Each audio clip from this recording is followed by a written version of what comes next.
Hi all, I'd like to draw your attention to a game between David Bronstein and David Sands played in 1989 Lloyds Met Masters. You might wonder, why have I picked this game? Well, I like closed position games like the King's Engine and French Defence.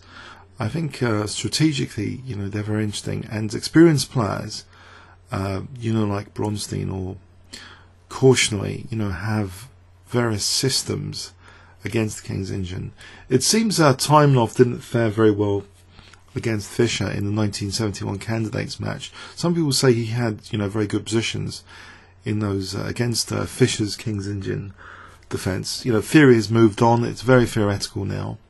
But this is also a prelude to a critical game that I want to show you in the London Chess Classic, which decided the prize winner, essentially, for the FIDE Open. So it was worth about £2,000 at stake. But before I show you that game, I want to show you this. It's just struck a chord with me for basically prophylaxis against black trying to play the standard plan that we've examined recently in the d5 pawn structure. So if you haven't seen the d5 versus e5 pawn structure video, please do review that before checking this game out. In the d5 pawn structure, white is enjoying space basically, but here white throws in the h3 move, which is a Makagonov system, and it's very annoying. Of the e5, which is still possible. Apparently, d5. I thought h3 in some ways discourages e5, but let's not go into that in too much detail. I just want to emphasize here in this d5 pawn chain that from the recent video about the d5 pawn chain, that we looked at the thematic break being f5 for black if white's thematic break is c5, and that's the ideal world scenario. But in reality, there are systems like this which are heavy in prophylaxis, even against black trying to liberate with f5, because it also represents not just a pawn chain undermining, but increasing the scope of various pieces like the rook on f8. It's liberation as well. But black is also, with this initial d5, is also preparing to clamp down on white's queenside activities. So plays a5 with the idea that a knight outpost on c5 would be useful. And as I say, in that e5 versus d5 pawn structures, if it was like a French defence and white have the e5 pawn chain, often f5 is the outpost for black in the French defence to keep a blockade on white potentially praying for f5. So we've got some similar ideas with a slightly different pawn structure. That black c5 is a blockading point here. Bishop g5 is annoying, very annoying pin, but black proceeds with the blockade on c5. David Sands, by the way, plays in the North Circular League. He's one of the strongest in the North Circular League. He's always been around 200 ECF or higher. And now we have it, an aggressive kind of prophylaxis move, g4, really trying to discourage and dissuade black from ever playing f5. White hasn't even castled yet, so maybe even castling queenside. So g takes f, so if black ever gets in f5, might mean the g file is a real pain. So anyway, David Sands plays knight c5. And now we see knight d2. Note the queen hasn't moved to c2 or anything, and c2 might not be the only square available to the queen usefully. In fact, after c6, the queen usefully goes to f3, which means now more pressure on this pin. The queen here is tied down. Often, stereotypically, you might see a queen e8 move and then h6. This is not possible now. Okay, so black plays a4 now. And after bishop e2, it seems to me white's got a very pleasant position with this kind of offbeat, non kind of mainline approach. And maybe this is a sign things are going badly for David Sands already. He plays knight cd7. It doesn't seem a very convincing attacking move, just reinforcing f6 maybe for the queen to be able to move. But now more intense prophylaxis is applied to black ever playing f5, almost depressingly so. A knight retreat, which we know can be, dangerous, very dangerous sometimes, knight retreats, once they go into more strategic, like squares, eyeing strategic squares. And in fact, the knight now comes to g3.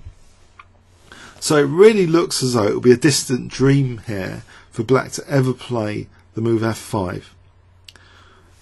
But, with this knight retreat, the queen is free to move now, and it does move to b6, hitting b2. So does David Bronstein want castle queenside, or just protect the pawn with the rook? In fact, he just protects the pawn with the rook, actually, reserving his right to castle kingside, or leaving the king in the centre. So this knight issue, now that it's not pinned, it can go back, and it does go back. So maybe now, maybe at least h6 or f6 in the future, or even a cheeky f5 as a temporary pawn sack might be on the cards. But bishop e3 attacks the black queen, and it actually goes back to d8. And now that b6 is not occupied with the queen, there's no pressure on b2, the rook actually goes to d1. And if black is tempted to avoid issues with d6, c5 looks like a move, but it looks pretty depressing in terms of releasing the tension of the position. b5 looks a very juicy square, hitting d6 anyway, and that was avoided here actually. David Sands played bishop h6. Technically he might be a lot worse in this position already. It seems the life has been taken out of the position for black in terms of the idealistic thematic breaks that we might have considered, that black's always getting f5, f4 in. It's not the case. In fact, what is, the evaluation here? Slightly better for white, but maybe not significantly better from a technical engine point of view, as this shows. Queen a5, knight c5, a little bit of counterplay. Queen a5, really? a3, say, okay, knight c5, we'll go with this.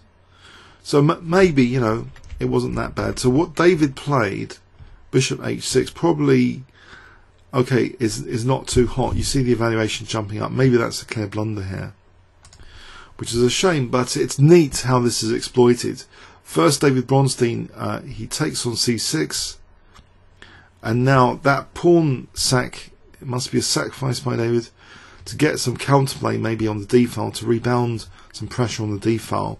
It's about to be heavily and brutally refuted here. After rook takes d6, queen c7, so you might imagine black somehow thinking he's going to get some counterplay, maybe by sacking d6. And sometimes that does happen, but here there's a forceful continuation, kind of docking computer, we could use that phrase here. Very forcing moves are played now.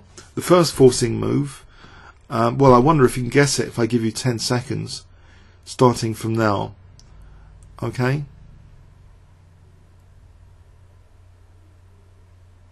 rook takes d7. Okay, after queen takes d7, another forcing move.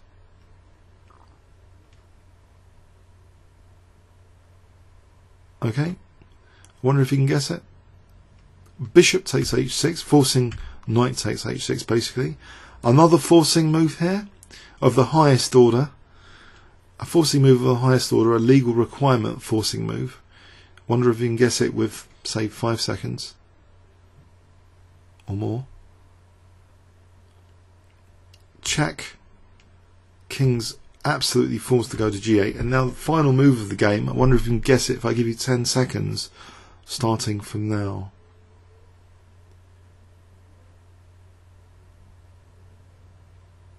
Okay, the poor knight is exploited. g5, and David Sands resigned here. It's horrible, isn't it? It's a King's Indian game which never got started. And for some reason, it's made a big impression on me. And I forgot about this game. I was going to video annotate it a long time ago, and I forgot about it. And I was going to check out other David Bronstein games. But one thing which I have done in regard to David Bronstein is recently order the original, like, Sorcerer's Apprentice book, which I'm enjoying at the moment. I'm just starting to get into. And so, yeah, I think it's time to have a look at more David Bronstein games.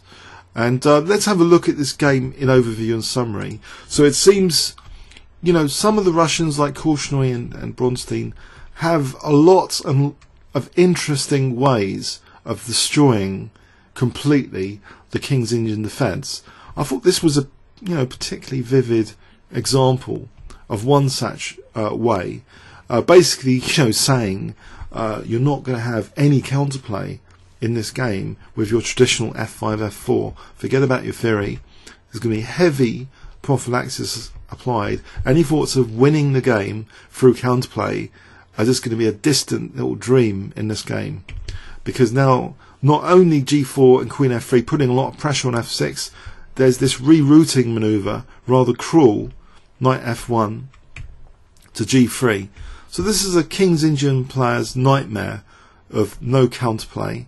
Pieces being, you know, pushed back, and d6 coming under fire, and c5 just looks so bad on principle to release the tension that it was understandable, you know, maybe a different approach. Maybe at least trying to tempt, you know, g5, so maybe bishop g7 and then f5 later. Distant dream. Cruelly crushed by, you know, a series of forcing moves here now.